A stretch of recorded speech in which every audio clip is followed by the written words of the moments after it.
മാംഗല്യം. രചന അവതരണം നന്ദു അച്ചുകൃഷ്ണ. ആകെ നനഞ്ഞു നിന്നവളുടെ ശരീരത്തിൽ നിന്ന് വരുന്ന തണുപ്പിൽ ദേഹം വിറയ്ക്കാൻ തുടങ്ങിയത് പക്ഷേ ഹരിയുടെയായിരുന്നു. ശരീരമാകെ വല്ലാത്തൊരു മേലുകാച്ചിൽ. നനഞ്ഞു നിന്നത് മതി, കരയാതെ പോയി വേഷം മാറ്റിയിട്ട് വാ. തന്നിലേക്ക് ചേർന്ന് നിന്നവളെ തോളിൽ പിടിച്ച് പിന്നിലേക്കാക്കിക്കൊണ്ട് ഹരി മറ്റെവിടെയും നോക്കിക്കൊണ്ട് പറഞ്ഞു. അപ്പോഴാണ് മണിക്കുട്ടിക്കും തന്റെ നിൽപ്പും രൂപവുമൊക്കെ ഓർമ്മ വന്നതെന്ന് തോന്നി. അവളും വെപ്രാളപ്പെട്ടുകൊണ്ട് അവനിൽ നിന്ന് അകന്നു മാറി ബാത്റൂമിലേക്ക് ഓടി. എടി, മാറാനുള്ളത് എടുത്തിട്ടെങ്കിലും ഒന്ന് പോ. അവളുടെ ഓട്ടം കണ്ട് ഹരി പിന്നിൽ നിന്നും പല്ല് കടിച്ചു പിടിച്ച് ദേഷ്യത്തോടെ പറഞ്ഞു. പൊന്നിന്റെ അച്ഛൻ പുറത്തു പോ, ഞാൻ വന്ന് മാറിക്കോളാം. ഇനിയും ഒരിക്കൽ കൂടി ഈ വേഷത്തിൽ അവന്റെ മുന്നിലൂടെ പോകാൻ വയ്യ എന്ന പോലെ അവൾ അകത്തു നിന്ന് വിളിച്ചു കൂവിയതും അവൻ വല്ലാത്തൊരു ദേഷ്യത്തോടെ പുറത്തേക്കിറങ്ങി. അവിടുന്ന് നേരെ ചെന്ന് ചാടിയത് ആൽബിയുടെ അടുത്തേക്കാണ്. എവിടെ? ഹരിയുടെ പിന്നിലേക്ക് എത്തി നോക്കിക്കൊണ്ടായിരുന്നു അവന്റെ ആ ചോദ്യം. ആര്? അവന്റെ കണ്ണൊന്ന് ചെറുതായി. അല്ല, ഡിഗ്രി കഴിഞ്ഞ് നീ കെട്ടിച്ചു കൊടുക്കാൻ പോകുന്ന നിന്റെ ഭാര്യ, അവൾ എവിടെയാണെന്നാണ് ചോദിച്ചത്. അത് കേട്ടതും ഹരിയുടെ കടപ്പല്ല് ഞെരിഞ്ഞു. അതെ, കൂടുതൽ കടിച്ചു പൊട്ടിക്കണ്ട, കുറച്ചുകൂടെ കഴിയുമ്പോൾ പല്ല് തന്നെ ഇല്ലാതാകും. ഓ, അത് ഞാൻ അങ്ങ് സഹിച്ചു. അവനെ നല്ലോണം പുച്ഛിച്ച് ഹരി പുറത്തേക്ക് നടന്നതും ആൽബി പിന്നാലെ തന്നെ കൂടി. നീ സഹിച്ചോ, എനിക്കെന്ത് കുഴപ്പം? പക്ഷേ നീ കൂടെ കൊണ്ടുപോയ നാളെയെങ്കിൽ നാളെ നീ കെട്ടിച്ചു വിടാനുള്ള നിന്റെ ഇന്നത്തെ ഭാര്യ ഇപ്പൊ എവിടെയെന്ന് പറ. ചൊറിച്ചിൽ ഇച്ചിരിയും കൂടി കൂട്ടി ഇവൻ. ഓ, ഇവനെ ഇന്ന് ഞാൻ. തള്ളവിരൽ തുമ്പുകൊണ്ട് നെറുകയിലൊന്ന് തിരുമി അവൻ. എടാ. ഓ, അവൾ കുറക്കം വന്നു, അവൾ ഉറങ്ങി, സന്തോഷമായോ? എങ്ങും നോക്കാതെയുള്ളതായിരുന്നു അവന്റെ ആ നേരത്തെ മറുപടി. ഷെടാ, അതെങ്ങനെ ശരിയാകും? ദേഹം നനയുമ്പോൾ സാധാരണ മനുഷ്യരുടെ എല്ലാം ഉറക്കം പോവുകയല്ലേ പതിവ്? അകത്തേക്കൊന്ന് എത്തി നോക്കി ആൽബി പറഞ്ഞതും ഹരി അവന്റെ കയ്യിൽ പിടിച്ചുകൊണ്ട് പുറത്തെ സൗപാനത്തിൽ കൊണ്ടുവന്നിരുത്തി. സത്യം പറ, നിന്റെ പ്രശ്നം എന്താ? കയ്യും കെട്ടി അവന്റെ മുന്നിൽ നിന്ന് ഹരി ചോദിച്ചു. അത്, എനിക്കൊരു കട്ടൻ വേണം. നല്ലോണം വെളുക്കെ ചിരിച്ചുകൊണ്ടാണ് ആൽബി അതിന് മറുപടി എന്ന പോലെ പറഞ്ഞത്. തോന്നി, വാ. ഹരി ആൽബിയെ കൂട്ടി അടുക്കളയിലേക്ക് ചെന്ന് കട്ടൻ വെക്കാൻ തുടങ്ങി. അതൊന്ന് തിളച്ചതും തൊട്ടു പിന്നിലറിഞ്ഞ നെള്ളനക്കത്തിൽ അവൻ നിന്നിടത്ത് നിന്ന് അല്പം മാറിക്കൊടുത്തു. വെള്ളം തിളച്ചിട്ടേ ഉള്ളൂ, കാപ്പി മതി. തിരിഞ്ഞൊന്ന് നോക്കുക പോലും ചെയ്യാതെ ഹരി അത് പറഞ്ഞതും പാതകത്തിൽ കയറിയിരുന്ന ആൽബിയുടെ കിളി പറന്നുപോയി എന്ന് പറഞ്ഞാൽ മതിയല്ലോ. കാരണം പെണ്ണങ്ങോട്ട് വന്നത് താൻ മാത്രമേ കണ്ടിട്ടുള്ളൂ. പക്ഷെ കാണാതെ തന്നെ അവളുടെ പ്രസൻസ് അറിഞ്ഞു ഹരി എന്നുള്ളത് ആൽബിയെ കുറച്ചൊന്നുമല്ല ഞെട്ടിച്ചത്.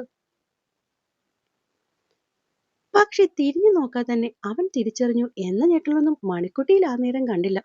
എന്തോ ഇതൊക്കെ ഇവിടെ വളരെ സ്വാഭാവികം എന്ന പോലെയായിരുന്നു ഇരുവർക്കും. ഹരി പുറത്തേക്കിറങ്ങിയതും ആൽബി അവന്റെ പിന്നാലെ ഒരൊറ്റ ഓട്ടമായിരുന്നു. എടാ, നീ തിരിഞ്ഞു നോക്കാതെ തന്നെ അവളാണ് വന്നതെന്ന് എങ്ങനെ അറിഞ്ഞ്? അത്രയും ആകാംക്ഷയോടെ കണ്ണുകൾ മിഴിച്ച് ആൽബി ചോദിക്കെ ഹരി അറിയാതെ ചിരിച്ചുപോയി. എന്തോന്നൊക്കെ സംശയമാണ് ആൽബി നിനക്ക്? തല വെറുതെ ഒന്ന് ആട്ടിക്കൊണ്ട് അവൻ പുറത്തേക്ക് നടന്നതും അറിഞ്ഞേ പറ്റൂ എന്ന രീതിയിൽ ആൽബി അവന്റെ കയ്യിൽ പിടിച്ചു നിർത്തി. ചേടാ, ഇവനെ കൊണ്ട് തോറ്റല്ലോ. എടാ, അറിയാൻ വയ്യാത്തോണ്ട് ചോദിക്കുക, നിനക്ക് പഞ്ചായത്തിൽ പണിയൊന്നും ഇല്ലാഞ്ഞിട്ടാണോ നീ ഇവിടെ വന്ന് എന്റെ തല ഇങ്ങനെ തിന്നുന്നത്?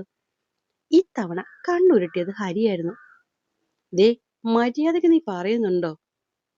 ഓ, പറയാം. ആ, എങ്കി പറയ്. അത്രയ്ക്കും ആകാംക്ഷയായിരുന്നു ആൽബിയിൽ ആ നിമിഷം.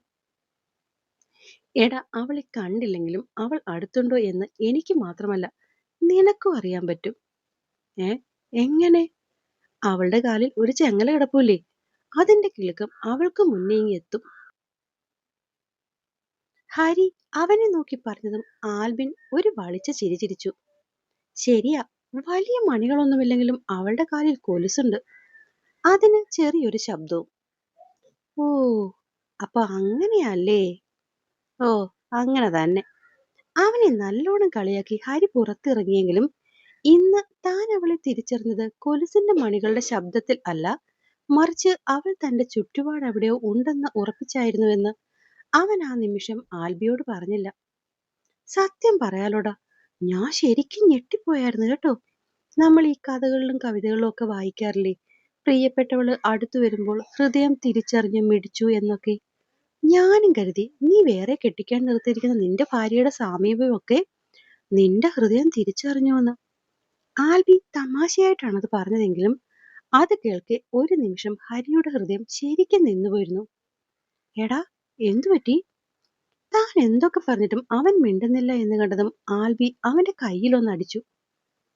ഏ ഓ, ഒന്നുമില്ലടാ, അവൻ പെട്ടെന്ന് പറഞ്ഞ് ആൽബിയിൽ നിന്ന് രക്ഷപ്പെടാൻ എന്ന പോലെ പുറത്തേക്ക് ഇറങ്ങാൻ തുടങ്ങിയതും സീത മോളുമായി കയറി വരുന്ന കണ്ടു.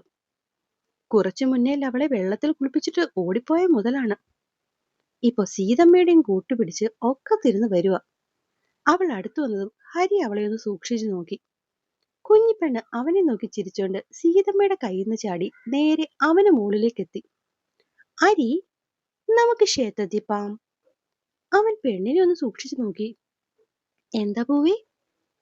മുത്തശ്ശി പറഞ്ഞു നാനും അരിയും കണ്ണു ക്ഷേത്രത്തിൽ പോവാൻ. അതുകൂടെ കേട്ടതും മിഴിഞ്ഞ കണ്ണോടെ ഇത്തവണ അവന്റെ നോട്ടം പോയത് സീതമ്മയ്ക്ക് നേരെയായിരുന്നു. നീ ഇങ്ങനെ നോക്കണ്ട ഹരി, വൈകുന്നേരം നീ കുഞ്ഞിനെയും മോളെയും കൂട്ടി ക്ഷേത്രത്തിൽ ഒന്ന് പോണം. ഞാൻ പോകണോ? അത് കേട്ടതും ഒരു വല്ലായ്മയോടെ അവൻ സീതമ്മയോട് ചോദിച്ചു. നീ പോകുന്നില്ലെങ്കിൽ പോകണ്ട. അവളെ ഇനി ആരെക്കൊണ്ടാ കെട്ടിക്കാൻ പോകുന്ന വെച്ചാ അവന്റെ അഡ്രസ്സ് പറഞ്ഞു തന്നാൽ മതി. ഞാൻ അവനെ വിളിച്ചുകൊണ്ടുവരാം. അവനെ ഇവൾക്കൊപ്പം പൊക്കോളും. ആൽബി പറഞ്ഞത് കേട്ടതും അവനെ കത്തിക്കാനുള്ള ദേഷ്യമായി ഹരി അവനെ ഒരു നോട്ടം നോക്കി. എത്ര വേണ്ടെന്ന് വെച്ചിട്ടും തൊട്ടടുത്തൂടെ നടന്നു പോകുന്നവളുടെ മേലേക്ക് ഹരിയുടെ കണ്ണുകൾ ഇടതടവില്ലാതെ പാഞ്ഞു ചെല്ലുന്നുണ്ടായിരുന്നു. ഇവൾക്ക് ഇത്രയ്ക്കൊക്കെ ഭംഗിയുണ്ടായിരുന്നോ? ഓരോ തവണയും അവളിലേക്ക് പാഞ്ഞ കണ്ണുകൾ മടങ്ങിയെത്തുമ്പോൾ അവൻ അവനോട് തന്നെ ചോദിച്ച ചോദ്യം അതായിരുന്നു. ഈ ചോദ്യം ഇപ്പോൾ മനസ്സിലേക്ക് വന്നു തുടങ്ങിയിട്ട് നേരം ഒരുപാടായി.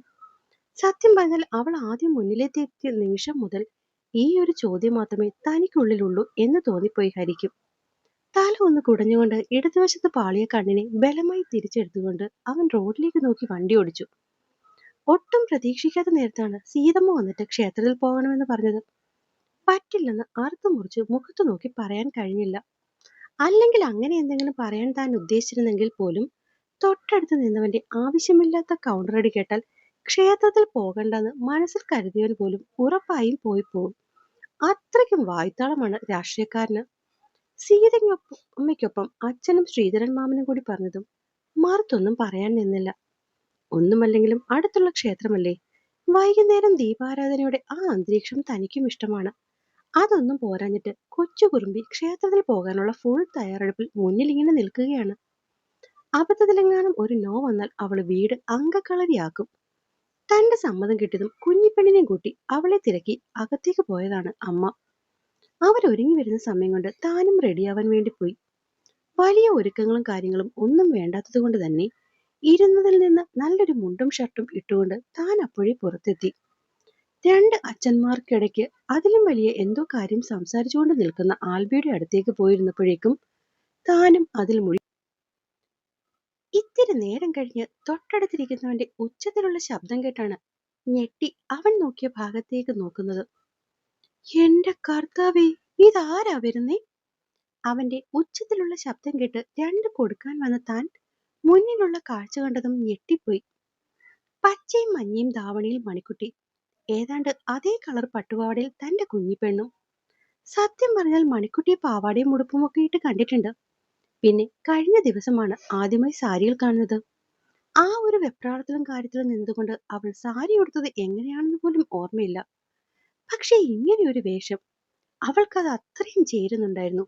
എന്തോ ആ വേഷത്തിൽ അവളുടെ ഭംഗിയിൽ ഹരി ഇമചിമ്മാതെ അവളെ തന്നെ നോക്കി നിന്നുപോയി. പൊതുവെ പോലും അവളെ കാണാൻ നല്ല ഭംഗിയാണ്. പക്ഷെ ഇന്ന് അതൊന്നുമല്ലാത്ത വേറെ എന്തോ ഒരു ഭംഗി. അതെന്താണെന്ന് കൃത്യമായി തിരിച്ചറിയാൻ കഴിയുന്നുണ്ടായിരുന്നില്ല അവന്. അത് പക്ഷെ അവൻ ചാർത്തിക്കൊടുത്ത സിന്ദൂരത്തിന്റെയും കഴുത്തിൽ അവൾ അണിഞ്ഞ താലിയുടെയുമാണെന്ന് ഹരി തെറിച്ചറിഞ്ഞില്ലെങ്കിലും അവന്റെ നോട്ടം മാറ്റാതെയുള്ള നിൽപ്പ് കണ്ട് ആൽവിക്ക് മനസ്സിലാവുന്നുണ്ടായിരുന്നു. ഇങ്ങനെ അങ്ങ് നോക്കാതെടാ, ആ പെണ്ണ് ഉരുകിപ്പോകും. തോളിൽ കളിയാക്കലിൽ ഒരു തട്ട് കിട്ടുമ്പോഴാണ് ഹരി തന്റെ മിഴികൾ മാറ്റിയത്. അവിടെ നിന്ന് അങ്ങോട്ട് ഇവളെയും കൂട്ടി കാറിൽ കയറുന്നവരെ അവൻ തന്റെ വായടച്ചിട്ടില്ല. അന്തം വിട്ട് നോക്കി നിന്നതുകൊണ്ട് തന്നെ അവന്റെ നാവിന് മുന്നിൽ പിടിച്ചു നിൽക്കാനും ഹരിക്ക് കഴിഞ്ഞില്ല. ആ ഒരു കലിപ്പിൽ വണ്ടി ഓടിക്കുന്നതിനിടയിലാണ് ഇപ്പോഴും തന്റെ കണ്ണുകൾ അനുസരിക്കാതെ അവളെ തേടി പോകുന്നത്. ഹരിക്ക് സ്വയം ദേഷ്യം തോന്നി. കണ്ണു, പൂക്കട എപ്പോ വരും? മിണ്ടാതിരിക്കുന്നുണ്ടോ രണ്ടും? വണ്ടി കയറിപ്പോ തുടങ്ങിയ ചിലപ്പാണ്. ആകെ ചൂട് പിടിച്ചിരുന്ന കുഞ്ഞിന്റെ വാക്കുകൾ കേട്ടതും നിമിഷം കൊണ്ടാണ് പൊട്ടിത്തെറിച്ചത്. ഒരു നിമിഷം മണിക്കുട്ടിയും പൂവും വല്ലാതായിപ്പോയി. വണ്ടിയിൽ കയറി ഇരുന്നപ്പോൾ പോലും കുഞ്ഞിനും മണിക്കുട്ടിക്കും പൂ വാങ്ങിച്ചു കൊടുക്കണേന്നുള്ള സീതയുടെ വാക്ക് അപ്പോൾ മുതൽ ഉരുവിട്ടുകൊണ്ടിരുന്ന മോള് അവന്റെ ആ ഒച്ചപ്പാടിൽ പെട്ടെന്ന് ആ കണ്ണു നിറച്ചു. കണ്ണു, കരയണ്ട കരയണ്ട, മോൾക്ക് പൂവ് ഞാൻ വാങ്ങിച്ചു തരാം. വിതുമ്പി കരയുന്ന കുഞ്ഞിനെ മൊത്തത്തിൽ തന്റെ നെഞ്ചിലേക്ക് അണക്കി പിടിച്ചുകൊണ്ട് മണിക്കുട്ടി ഹരിയെ ഒന്ന് ദേഷ്യത്തിൽ നോക്കി. മഷി എഴുതിയത് കൊണ്ട് തന്നെ വിടർന്നു നിന്ന ആ കണ്ണുകൾ ദേഷ്യം കൂടി ആയപ്പോൾ ചുവന്നാകെ അവനെ ദഹിപ്പിക്കും പോലെയാണ് ഹരിക്ക് തോന്നിയത്. അവളുടെ നോട്ടവും കുഞ്ഞിന്റെ ഏങ്ങിയുള്ള കരച്ചിലും കണ്ടതും ഹരിയും വല്ലാതെയായി. പൂവി, കരയില്ലേ? അച്ഛ അച്ഛ ചുമ്മാ പറഞ്ഞതാ. അവൻ വണ്ടി അല്പം സ്ലോ ആക്കി കുഞ്ഞിനോട് പറഞ്ഞതും പെണ്ണിന്റെ മുഖം ഒന്നുകൂടെ തുടച്ചു കൊടുത്തുകൊണ്ട് മണിക്കുട്ടി അവനെ രൂക്ഷമായി ഒന്ന് നോക്കി. താഴെയുള്ള കുഞ്ഞിപ്പെണ്ണിന്റെ ഭാവം ഏതാണ്ടൊക്കെ അങ്ങനെ തന്നെ. അച്ഛ വേറെ എന്തോ ആലോചിച്ചിരുന്നതാ. ഉറപ്പായും ക്ഷേത്രത്തിലെത്തുമ്പോൾ അച്ഛ പൊന്നിന്റെ പൂ വാങ്ങിത്തരും. മേന്ത, എനിക്ക് കണ്ണു മേച്ചു തരും. പിണങ്ങി ഒരൊറ്റ മുഖം വെട്ടിപ്പിക്കലായിരുന്നു കുഞ്ഞുപെണ്ണ്. ഏതാണ്ട് അതേ പിണക്കം തന്നെ തന്റെ മുഖത്ത് നോക്കാതെ പുറത്തേക്ക് നോക്കുന്നവളിലും ഉണ്ടെന്ന് ഹരിക്ക് അവളെ കാണാതെ തന്നെ മനസ്സിലായിരുന്നു. ശേ, വേണ്ടായിരുന്നു. രണ്ടിന്റെയും പിണക്കം കണ്ട് ഹരി ഒന്ന് തലചൊറിഞ്ഞു. ഏകദേശം ഒരു 5 മിനിറ്റ് കഴിഞ്ഞതും ക്ഷേത്രത്തിലേക്ക് വണ്ടി എത്തി. അത് നിർത്തിയെന്ന് കണ്ടതും മണിക്കുട്ടിയും മോളും അവനെ ഒന്ന് തിരിഞ്ഞു നോക്കാതെ പോലും സൈഡിലുള്ള പൂക്കടയിലേക്ക് നടന്നു. അവിടെ എത്തി മുല്ലമാല വിൽക്കുന്ന ചേച്ചിയുടെ അടുത്ത് ചിരിച്ചുകൊണ്ട് എന്തോ പറഞ്ഞ് പൂ വാങ്ങുന്നവരെ നോക്കിക്കൊണ്ടാണ് ഹരി അവിടേക്ക് ചെന്നത്. നോക്കുമ്പോൾ അവരുടെ കയ്യിൽ നിന്നും വാങ്ങിയ ഒരു കൈ നീളത്തിലുള്ള പൂവ് കുഞ്ഞിന്റെ 2 കൊമ്പുകളിലുമായി വെച്ചു കൊടുക്കുകയാണ് പെണ്ണ്. ഇത്തിരി കഴിഞ്ഞതും 2 വശത്തേക്കായി തൂങ്ങിയാടുന്ന പൂവ് അങ്ങോട്ടും ഇങ്ങോട്ടുമാക്കി പൊട്ടിച്ചിരിക്കുന്ന മോളെ കണ്ടപ്പോൾ അവന്റെ ചുണ്ടുകളും അതിമനോഹരമായി ആ പൊട്ടിച്ചിരിക്ക് കൂട്ടായെത്തി. മോളുടെ തലയിൽ പൂ വെച്ച് മണിക്കുട്ടി ഹരിയെ ഒന്ന് നോക്കിക്കൊണ്ട് പുറത്തേക്ക് ഇറങ്ങാൻ തുടങ്ങിയതും പടിയിൽ നിന്ന് താഴേക്ക് ഇറങ്ങാൻ പോയവളുടെ കയ്യിൽ അവന്റെ പിടുത്തം വീണു. എന്തേ, നിനക്ക് വേണ്ടേ പൂവ്? ഇങ്ങോട്ട് വരുമ്പോൾ മോൾക്ക് മാത്രമല്ല മണിക്കുട്ടിക്കും പൂവ് വാങ്ങിക്കൊടുക്കണേ ഹരി എന്ന് പറഞ്ഞ സീതമ്മയുടെ വാക്കുകളെ ഓർത്തുകൊണ്ട് അവൻ ചോദിച്ചു. വേണ്ട. പെണ്ണ് പിണങ്ങിക്കൊണ്ട് അവന്റെ കയ്യിൽ നിന്നും സ്വന്തം കൈ വലിച്ചു. വേണം. എന്തോ ആ വേഷത്തിൽ അവളുടെ തലയിൽ പൂവും കൂടി ഉണ്ടെങ്കിൽ അത് അവളുടെ ചേല് കൂട്ടുമെന്ന് തോന്നിയിട്ടോ അത് പറയുമ്പോൾ അവന്റെ വാക്കുകൾക്ക് ഇത്തിരി കനം കൂടി. എനിക്ക് വേണ്ട പൊന്നേന്റെ അച്ഛാ. അവനോട് പിണങ്ങി തന്നെ പറയുമ്പോൾ അവന്റെ വാക്കുകളുടെ ദേഷ്യം അറിഞ്ഞ പോലെ കുറച്ചു മുന്നേ ഉണ്ടായിരുന്നത്രയും വാശി അവളിൽ ഇല്ലായിരുന്നു. അപ്പോഴേക്കും ആ ചേച്ചിക്ക് കാശ് കൊടുത്ത് അവൾക്ക് കൂടിയുള്ള മുല്ലമാക അല്ല അവൻ കയ്യിലേക്ക് വാങ്ങി. ഇത് വെക്ക്. അവൾ പറഞ്ഞത് കേട്ടിട്ട് പോലുമില്ല എന്ന ഭാവത്തിൽ ചെക്കൻ കയ്യിലിരുന്ന പൂവ് അവൾക്ക് നേരെ നീട്ടിയതും മോൻ തന്നെ വെച്ചു കൊടുക്ക്. ഭർത്താവ് പൂ ചൂടിക്കൊടുത്താൽ ഭാര്യയ്ക്ക് അതിലും വലിയ സന്തോഷം പിന്നെ വേറെയില്ല. അവരത് പറഞ്ഞതും ഹരിയും മണിക്കുട്ടിയും ഒരുപോലെ ഞെട്ടിയാണ് അവരെ നോക്കിയത്. അറച്ചു നിൽക്കാതെ വെച്ചു കൊടുക്കും മോനെ. ഇത്തിരി മുന്നേ അവൻ കൈ പിടിച്ച് പെണ്ണിനെ നിർത്തി പൂ വെക്കണം എന്ന് പറഞ്ഞത് കേട്ട ആ സ്ത്രീക്ക് അവരോടത് പറയുമ്പോൾ മുഖത്താകെ വല്ലാത്തൊരു നാണമായിരുന്നു.